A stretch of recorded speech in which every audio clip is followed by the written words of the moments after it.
So what's up people, and we are in ConvertKit, pretty much in the video right now. And if you really want to look for a platform with high delivery rates, simplicity, with lower pricing, cheap, not that cheap, but the pricing actually worth it and can be affordable and better customer experience, then I would suggest you guys use ConvertKit. But this was not the reason why I ditched Mailchimp over ConvertKit, because my clients could afford whatever email marketing needs we wanted, but it's all about using the platform that gives us what we wanted. But that was not the reason why I ditched over Mailchimp over ConvertKit. This is the reason. Now, if you go through this screenshot, I'm pretty much going to be zooming this in for the sake of this video so that you guys can see clearly. So it states that Mailchimp was actually suggesting I look for another vendor for my email marketing needs, and I will give you reasons why this is happening. And I know you guys might be thinking, did I violated any Mailchimp policy, or did I did anything suspicious? To be honest with you guys, I didn't do anything suspicious. In fact, my previous email marketing campaign did a very astounding result in terms of the analytical data from my previous campaign. If you look at this from this screenshot, we had about 46% open rate, which is pretty much above my industry benchmark in terms of open rate, click through rate, and everything.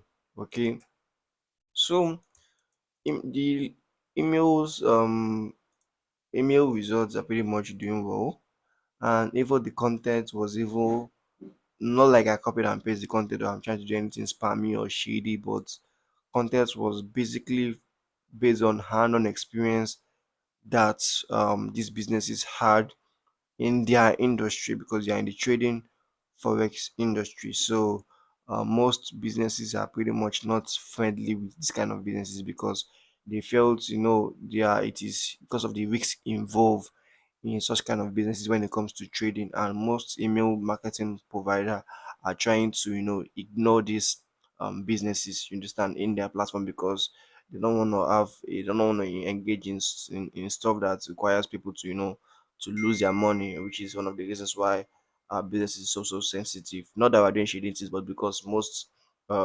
industries just term our businesses as majorly scam, and be careful with kind of services they offer to us. So as you can see, our email stats are pretty much doing well in terms of open rates and everything. But despite that, I was still kicked out by Mailchimp team. And guess what? I thought I was alone on this, because of the fact that our businesses were pretty much in the trading space. But I was wrong. I did some research online. I was able to observe that over, I can't really count, but there were a lot of people actually complaining about this same issue with Mailchimp. Like this negative experience I had with Mailchimp, other people were pretty much experiencing the same stuff. So I'm gonna be going through this. I'm gonna be dropping the link to this article way down below. If you want to go through the article at your own convenience, I'm gonna be dropping it in the video description. My pretty one when you go through it, it's very well descriptive enough. And in case you didn't pretty much understand where what I'm actually saying, I guess I'm speaking English though, so you guys should pretty much understand me clearly. So yeah, so this was how the whole process works, and this was a screenshot of people actually complaining, having negative experience with the same issue I had with Namecheap from different other businesses, not my businesses. So I was thinking initially because of my businesses, but I was wrong. And so I decided to look for email marketing needs that suits my businesses, however suits my needs. Then I was able to figure out ConvertKit works. I reached out to the team.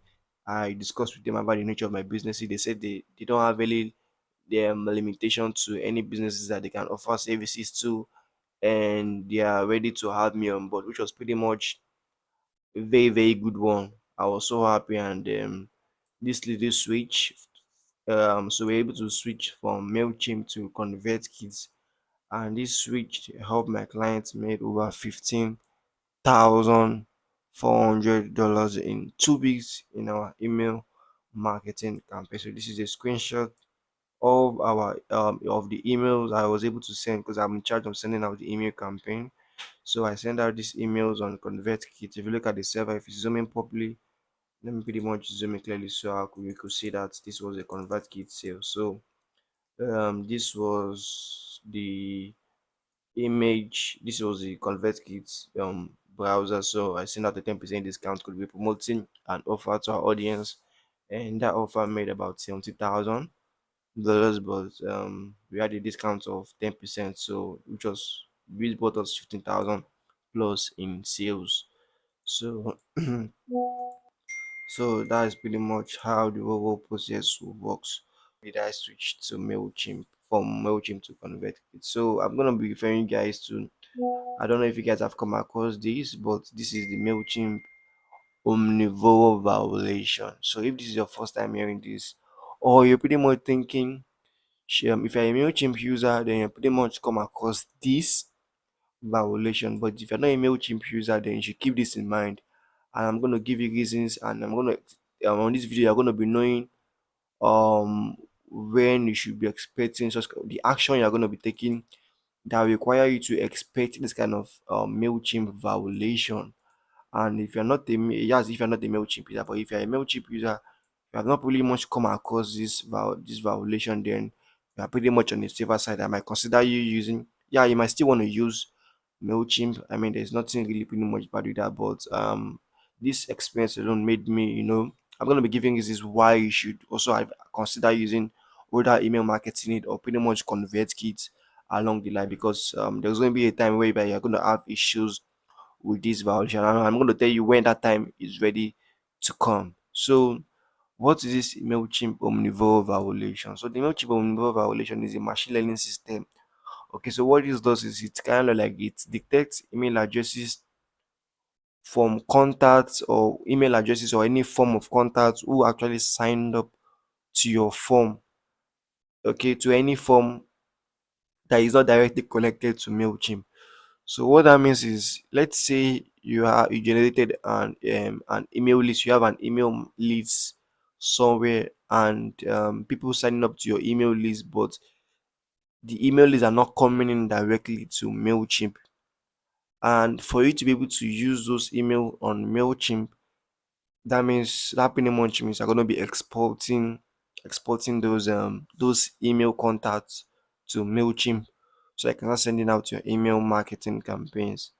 So, what this machine learning system is trying to tell us is that that is pretty much not a good move to take, because if your leads are not directly built from Mailchimp, then this algorithm machine learning system is going to flag and suspend your accounts.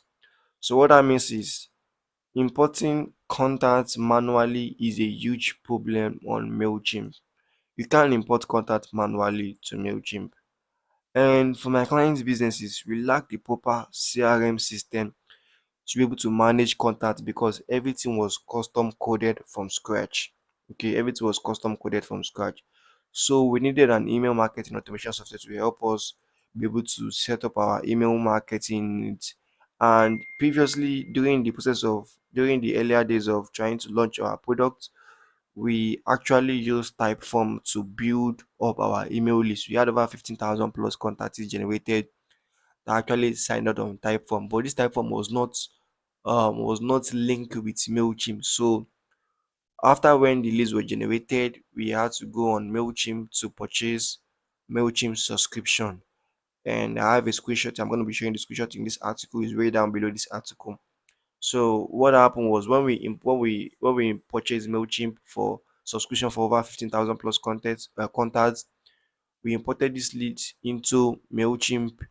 We first of all imported over 1,000 plus contacts on Mailchimp, and Mailchimp suspended our accounts the first time. Then we have to reach out to them because of this, because Mailchimp suspended it due to this omnivore violation.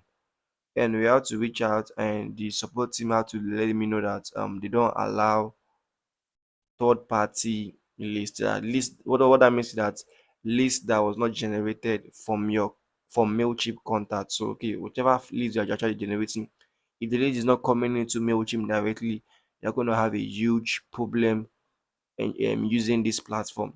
Which brings me to the point that Mailchimp hates third party leads, but ConvertKit never mind. Now you guys need to remember the screenshot I posted from a customer who had similar experience with the same issue. If you want to go through this article, like I said, I'm going to be dropping a link in the video description below. I want to pretty much want to go through it. She said she created her first email campaign with Mailchimp, and she was happy to send out a complimentary novella as a token of appreciation to signing up to her audience who actually signed up to her email list. So she imported this, and so I'm reading from this image. So she imported the CSV file with subscribers' email addresses and everything imported, and everything she imported everything to Mailchimp, and she designed the email, and she was about to hit send only to receive a violation alert from Mailchimp from their automated abusive prevention system, which is pretty much the Ominvore machine learning system. And what that means is that she can no longer be able to send out emails to her list because these lists were imported from our own end. And now I pretty much understand. So this was a post from a 20, this was a 2016 post from a frustrated Mailchimp user facing the same similar issues I did. And now I understand that, if you think about it from the weather side, I understand the point that, this issue has pretty much been happening way down since 2016 on Mailchimp.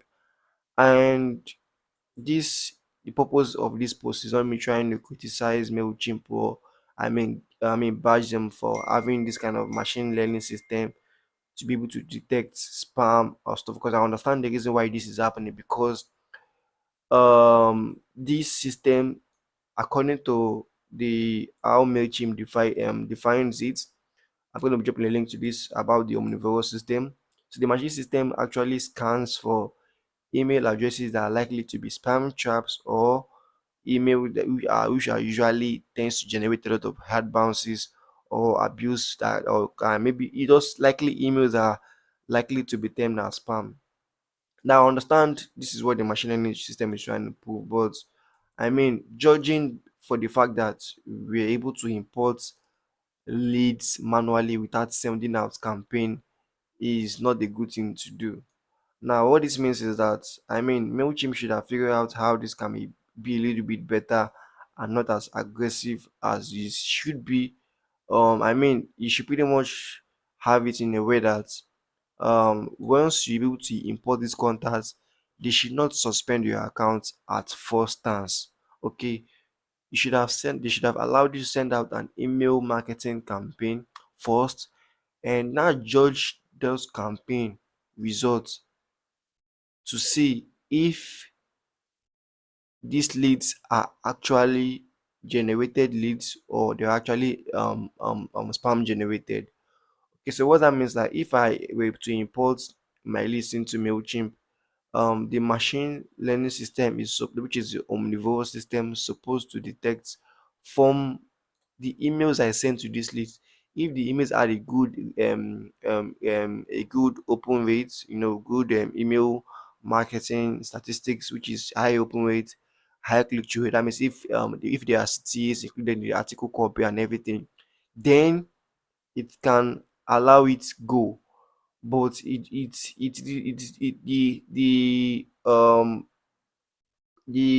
connection was the opposite, and they won't even allow you send out emails first before they actually flag you.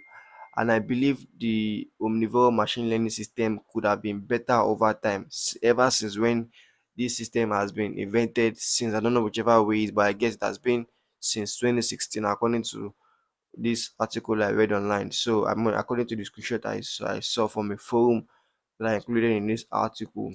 So I believe the machine learning system could be get better. And like I said earlier, instead of immediately flagging accounts for manual importation, why not access the sender email marketing statistics?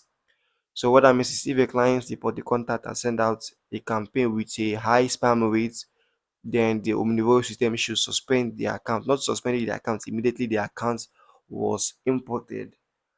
And a second instance is if a client send out a campaign with high engagement rate, open rates, then you should consider the campaign, the email account successful and not be flagged or suspended. And so when I recently had this issue with them, I was thinking, the suspension made me, it made us panic a lot because we spent over 100. I can't really remember. I'm going to show you guys how much we spent on this. The screenshot is included here. So the suspension happened immediately after our content are imported and even after uploading. So what that means is once I noticed the suspension, I sent out an email, an appealing email pleading to Mailchimp support so they can have me send out my campaigns.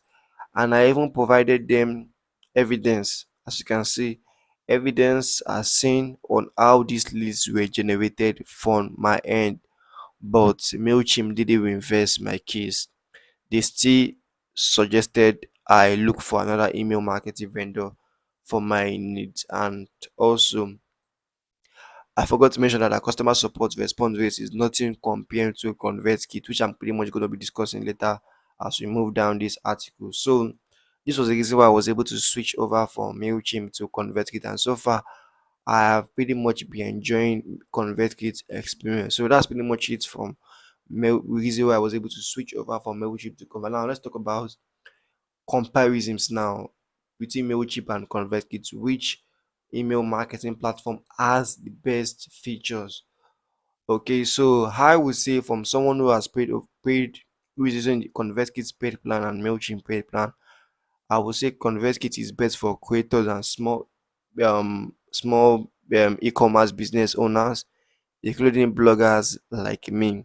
So yeah, I'm a blogger as well. So I have a blog and yeah, pretty much a blogger.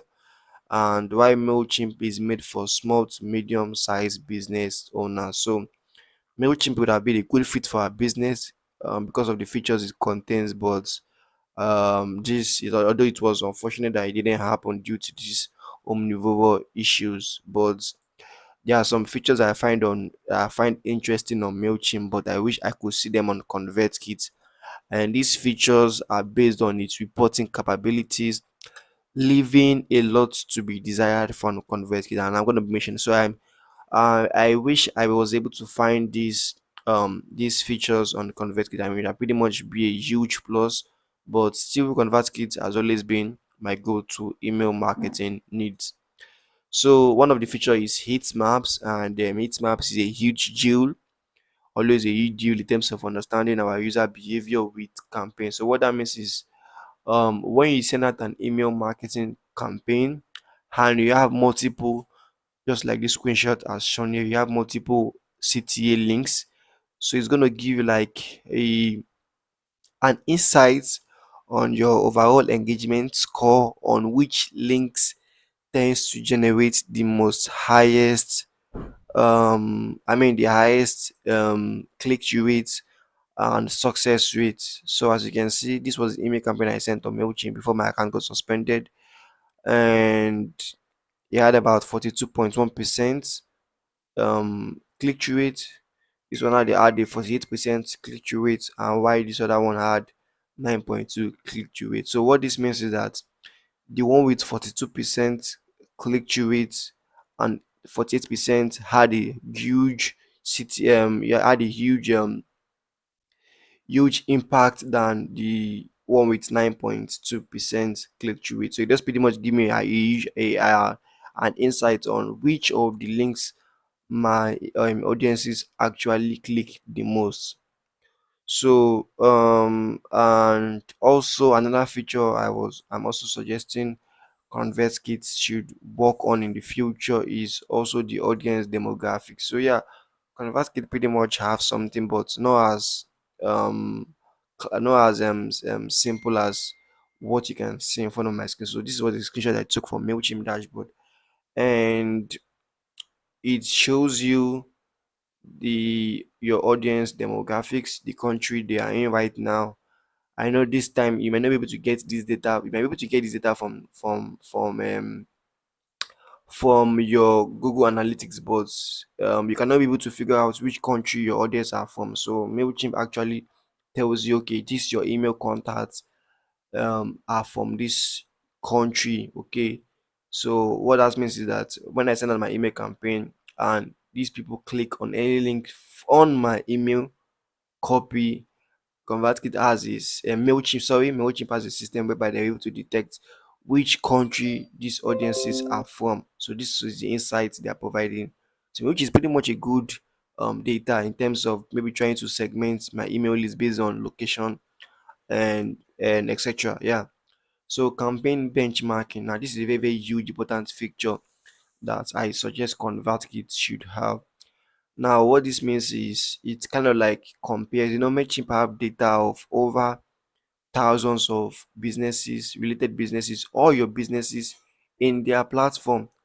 So what that means is when you register on Mailchimp, it asks for your industry, but it doesn't stop there. So Mailchimp has a list of users in the same business category and compares your email results with theirs using industry data. So that way, you know how well your email metrics are performing compared to users in your industry, which is pretty much cool. This was my email start I was able to send out, and it's telling me that my open rate is pretty much doing well compared to the average people in my industry, because when you're setting up a Mailchimp, it's going to ask you for the kind of businesses, your business niche. Then it uses this data to be able to recommend you to open rate, click-through rate, or industry benchmark, or subscribe rate of your industry, and tells you, okay, if your email campaigns are pretty much doing well, this is how your industry is performing, this is how yours is performing, and how you can pretty much do better.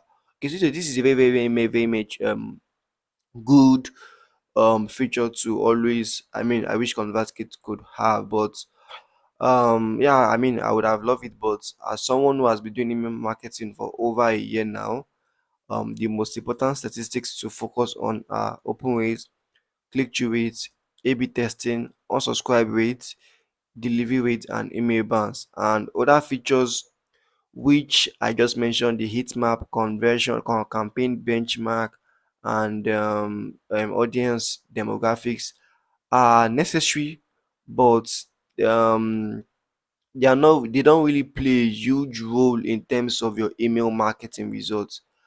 And despite I switched over to ConvertKit and I was not able to use this feature, I was still able to make we still able to make over 15,000 plus dollars with ConvertKit, and my client was pretty much happy.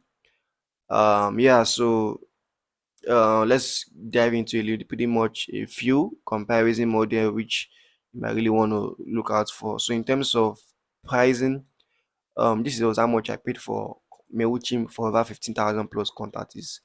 We paid over 182 pounds for a 15,000 plus contacts, and this was pretty much the same fee we paid for ConvertKit, which was 149. So what that means is ConvertKit is way less cheaper than Mailchimp, but still give us the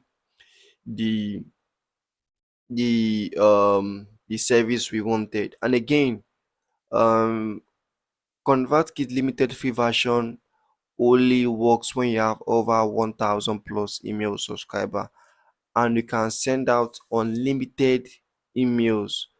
Okay, so creators and pro version start at 15 to $29 per month for 300 subscribers respectively, and price only increase proportionally with your subscriber. So if your subscriber is increasing, you only pay based on the amount of subscriber you have. Okay, so they don't charge you based on how many emails you send, and the free version only start. I mean, you can, if you have a 1,000 subscribers, 1,000, less than 1,000 email subscribers, you can use ConvertKit for free. But Mailchimp only allows 500 contacts, and you can only send out 1,000 emails per month for the free version. But when you look at ConvertKit, it has no limitation. Just they only charge you based on the amount of subscribers you have. But Mailchimp charges based on the amount of subscribers and the amount of emails sent per month. And also, I'm pretty much trying to go through it, but I mean, these are one of the reasons why ConvertKit, I will recommend ConvertKit over Mailchimp. Secondly, customer support. I would say Mailchimp has a good customer support because they reply me, but when it comes to faster response, ConvertKit built Mailchimp. Now look at it. I had a screenshot I was chatting having with Mailchimp customer support, and for ConvertKit customer support, they typically takes about 2 to 3 minutes to respond. So yeah, a few minutes to respond. And this was a screenshot I had with our customer support. If you look at it, I had like an arrow banner to be able to show you the timing of their response, how they was able to respond to me faster, and they are always ready to help me. Because I mean, if you have any issues with integration, let's say maybe you are finding it complicated to be able to use our platform, and I find also ConvertKit beginner friendly. But trust me, there will be a time whereby you are on ConvertKit and you find their products complicated to use. Their customer support are always ready to help you. Look at this, was a Zoom session I had with one of their customer support, and was they were always, I've always been ready to help as long as you have what it takes to to yeah to use their platform. But Mailchimp typically takes about, so compared to Mailchimp typically takes about 3 to 5 hours to reply to my emails, even when I have a support ticket open. Now I've been chatting with Mailchimp customer support since, and it typically take at least 3 to 5 hours before I get a response back from them. But ConvertKit, it pretty much takes about 2 to 3 minutes, and Mailchimp had about 3 to 5 hours. So you can see the difference between these two platforms. So this is pretty much the end of this article. But if you didn't, like I said, if you don't want this link to this article, I'm going to drop it in the video link in the description. And this is one of the reasons why I switched over to ConvertKit, because Mailchimp didn't much give me the good experience, customer experience I needed. So in summary, ConvertKit is way cheaper. ConvertKit has a better customer support, faster response rates, and high deliverable rates, and a very good, yeah, email marketing platform that you can leverage. Okay, so I guess this is pretty much the end of this video. I don't want to expire make this video a little bit longer, but if you really enjoy the video, please might want to give me a share, give me a like, and subscribe to my channel. And also, if you really want me to if you like me to handle your email marketing campaign, then you might also want to reach out to me. I'm going to be dropping my link to my um contact details in the description of this article, so that you might not reach out to me if you really need help with your email marketing campaigns, and I'll be ready to help you for free. So thank you very much for watching to the end of this video. I so much appreciate, and peace till I meet you again in my next video. Bye.